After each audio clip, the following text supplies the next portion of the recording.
pong santo na ito, si Saint James Alberione. Saint James Alberione. At ito naman po yung babaeng napagkamalan na Nazareno.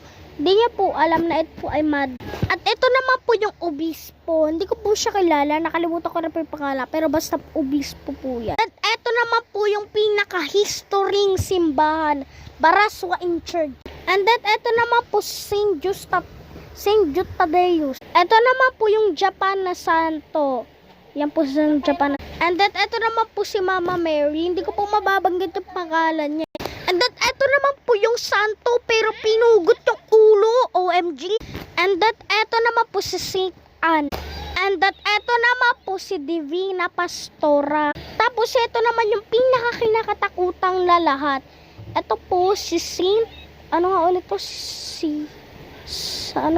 La Santa Muerte. Yan po